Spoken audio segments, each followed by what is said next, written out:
देखो आज हम विज्ञान का कुछ जीके पर बात करेंगे, ठीक है ना, जो विज्ञान से रिलेटेड है। तो उस जीके को देखते हैं कि पहला जो है आपका रक्त का समूह है। हमारे शरीर में जो रक्त पाया जाता है या सभी के शरीर में जो रक्त पाया जाता है वो 4 प्रकार के रक्त होते हैं। पहला होता है ए समूह, जिसको ए ग्रुप कहते हैं, B group, A B group, O. ये रक्त का 4 समूह प्रत्येक मनुष्य के शरीर में पाए जाते हैं और कुछ जीव जंतुओं के शरीर में भी ये 4 समूह पाए जाते हैं। दूसरा है रक्त का प्रकार। अब प्रकार जो है रक्त 3 प्रकार के होते हैं, लाल रक्त, श्वेत रक्त और प्लेटलेट्स।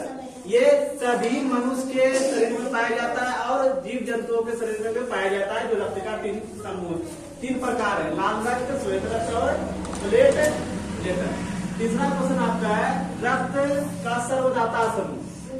प्रत्येक जीवों के शरीर में जो 4 समूह रक्त का पाया जाता है, ए बी ओ, उसमें से जो ओ जिसके शरीर में पाया जाता है वो कोई भी व्यक्ति बीमार पड़ गया जिसको रक्त का जरूरी है तो वो ओ वाला समूह दे सकता है।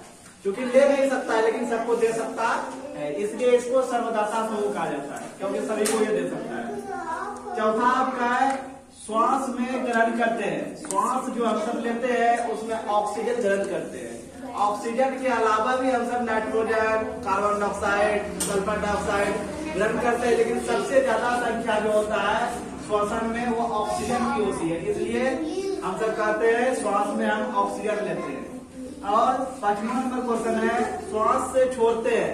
जब ऑक्सीजन की क्रिया पूर्ण होती है तो उसमें श्वास में हम छोड़ते हैं तो वो छोड़ते हैं कार्बन डाइऑक्साइड, जिसका सूत्र होता है CO2। ये श्वास लेने के बाद फिर जो छोड़ते हैं उसी को कार्बन डाइऑक्साइड निकलता है उसमें। छठा क्वेश्चन आपका है रक्त लाल होता है। रक्त लाल क्यों होता है? रक्त में एक वर्णक पाया जाता है जिसे हीमोग्लोबिन कहते हैं, इसी के कारण रक्त लाल हो जाता है। ये वर्णक यदि कम मात्रा में पाया जाएगा तो रक्त धीरे धीरे पीला होता है, ठीक है ना। फिर शरीर में रक्त की अधिक मात्रा होती है। शरीर में सबसे ज्यादा मात्रा रक्त की होती है लाल रक्त, जिसको लाल रक्त कोशिकाएं भी कहते हैं। ये लगभग रक्त का 60% पाया जाता है। और 8वां नंबर क्वेश्चन आपका हो गया ऑक्सीजन को कौन ढोता है? हम जो श्वसन क्रिया में ऑक्सीजन को ग्रहण करते हैं या ऑक्सीजन को शरीर में एक अंग से दूसरे स्थान तक पहुंचाने का काम कौन करता है? रक्त करता है। यदि रक्त की मात्रा घट जाए तो ऑक्सीजन का ढोना यानी ऑक्सीजन का कमी हो जाएगा शरीर में, और इसीलिए हम सब जानते हैं कि शरीर में कभी कभी मांसपेशी दर्द करने लगता है। वो क्यों दर्द करता है? ऑक्सीजन की कमी के कारण, क्योंकि वहाँ पर लैक्टिक अम्ल का निर्माण हो जाता है और वहाँ पर दर्द करना शुरू कर देता है। 9वां नंबर आपका क्वेश्चन हो गया रक्त को थक्का कौन बनाता है?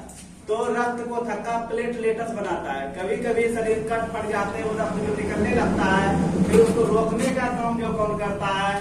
तो रक्त का जो तीसरा प्रकार है ये प्लेटलेट्स, यही इसको रोकने का काम करता है, यानी थक्का बनाने का काम करता है। 10वां क्वेश्चन आपका है शरीर की रक्षा कौन करता है?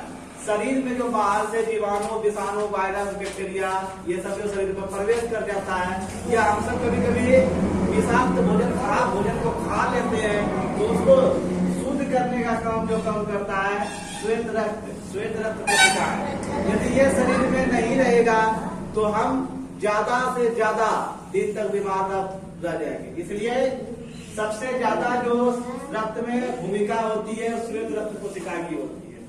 चलो आज भर इतना ही था।